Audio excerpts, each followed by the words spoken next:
everyone, and welcome to Journey with the Colors. My name is Amanda Keller, and today we are starting something new.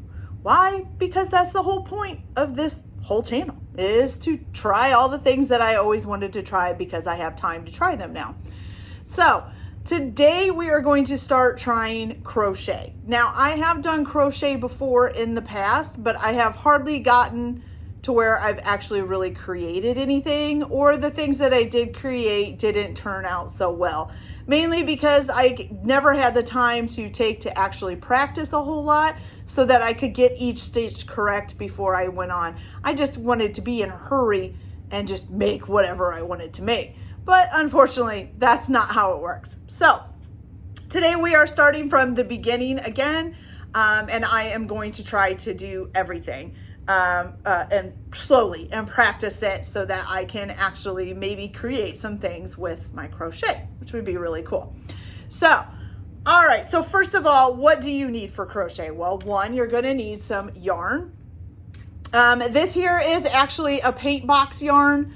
This is a cotton DK. I've also heard that an Aran is good to use as well. I don't know everything about the yarns. I'm just starting out with this, but I do know that the paint box DK is supposed to be a good yarn to use. So I just bought a couple different colors of rolls in it to do my practicing with and to get started with. Now, on each of the yarns, it will tell you, if you can see this here, it'll tell you like what kind of needle that you, not needle, but what kind of crochet hook that you need. This one says a 4mm or a 6 in USA or an 8 in UK. So this is a 4mm hook here. I have a whole bag of different size hooks that I bought as a set. You're also going to need at some point a little pair of scissors. These I thought were really cool and pretty easy to use. But we're not going to need that for this first step. You're also going to need for your project some little needles. This is just different size needles so that you can weave in your ends when you are done. And then also some little markers so that you can mark your places in case you forget. Some people can't always remember where the end of their work is. So as they're going through to crochet, they'll put a little marker on the end so they know where it's at and where they need to make their last crochet thing. Okay, totally forgot the words for it. Okay, so I'm going to go ahead and get you guys into position so that you can see what I'm doing here. And we are going to do the very first part of crochet, which is the chain stitch, okay? So which is your foundation chain or the beginning of every project that I know of, or almost every project, okay? So let me get set up so you guys can see, and I'll be right back. Okay, you guys, so what you're going to do, first of all, you got to unravel some of your yarn here, which it unravels usually two ways, either around the outside or from in the center. So it's up to you on which way that you want it to come out, okay? So the first thing that you're going to start with is you're going to need to create a slip knot, okay? So what you're going to do is take your end piece of yarn. You're going to wrap it around this finger here, and then you're going to bring it over and cross it with this finger, with this yarn, and you're going to hang on to it between these two fingers, okay? So you got this nice little crossed area where it's crossed over, okay? Then you're going to take the piece of yarn that's still attached to the ball, and you're going to bring that around that finger in front of that other piece, and then pinch that as well between your two fingers, okay? Then you're going to grab this back piece of the two loops on your finger and pull it over the one and pull it over your finger, okay? And then just pull up and you make a nice little slip knot, okay? And you got your two things here. So now you can take your hook and put it in there, and then you're gonna pull on the thread that is still attached to the ball of yarn to tighten it up, okay? And so you've got that there, okay? That's done. So that's how you do a slip knot, okay? Now, for me, I hold my hook like this, basically like I would a knife. I do know that people sometimes can hold it like this, like they're holding a pencil. So you need to kind of experiment around and figure out which way is most comfortable for you, okay? So that's all up to you.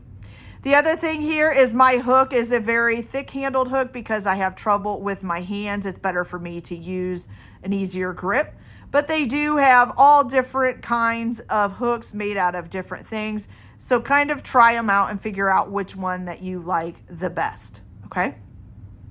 So one of the most important parts, at least I think, of crochet is your tension.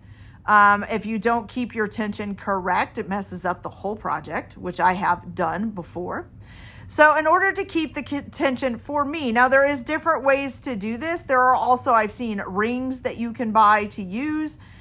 So there's different things that you can do for the tension. For me, I wrap it around this pinky, or my pinky, this pinky, and then bring it up and around my last finger here, okay? And then you're also going to hang on to it right here below the slip knot, okay? Not on the extra piece, on the piece that's attached to the yarn, okay? You're gonna hold right there at the end of the slip knot.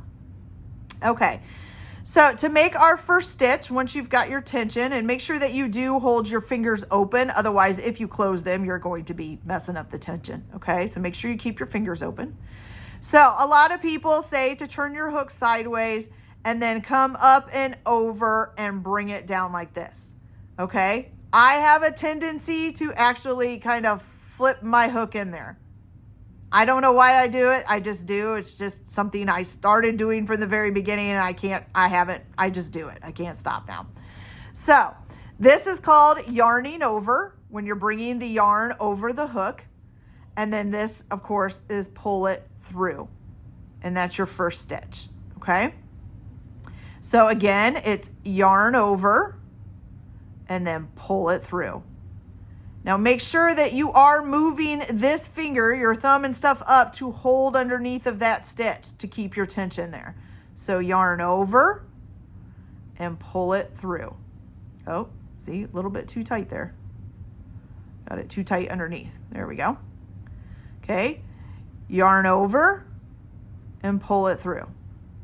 Now, as you can see, I have been practicing this, but I still do have some problems with my tension. I grab onto this too tightly, so this can't move, and you got to watch that. You do need to hang on to that, but don't cut it off, okay, so that it can't loosen up or anything. So yarn over, which means bring the yarn over the hook, and then pull it through your loop, okay? Yarn over and pull it through.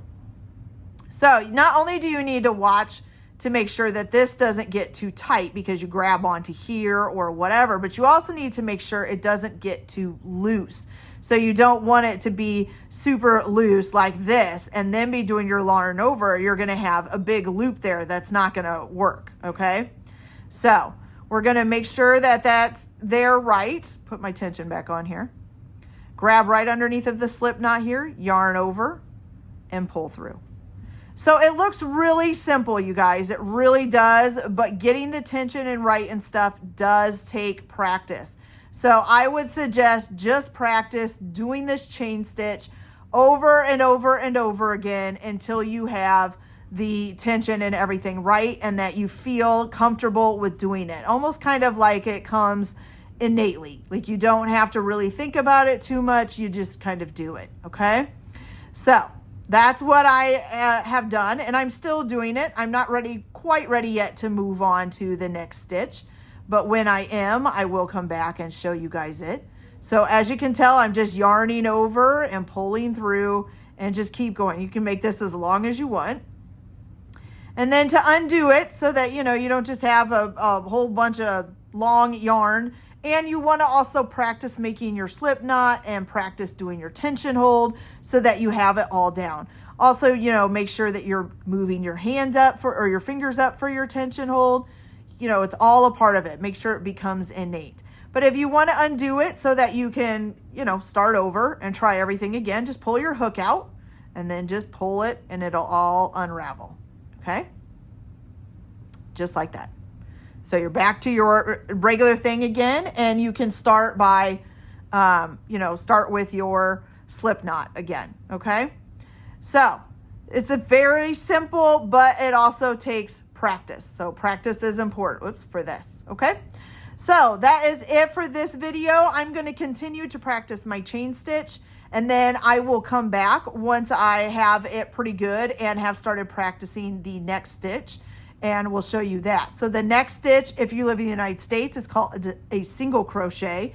If you live in the UK, it's called a double crochet. It's the same stitch, just with a different name, okay? Same process, same everything, just a different name, okay? All right, you guys, so that's it for this video. I hope you liked it. Like and subscribe if you like, or don't if you don't. Everyone have a good day. I hope you enjoy some crocheting, or maybe learning how to crochet, or maybe it's something you've just always wanted to learn but don't really have the time like I did. But these videos will be here. You can come back and check whenever you want. All right, we'll see you later. Bye.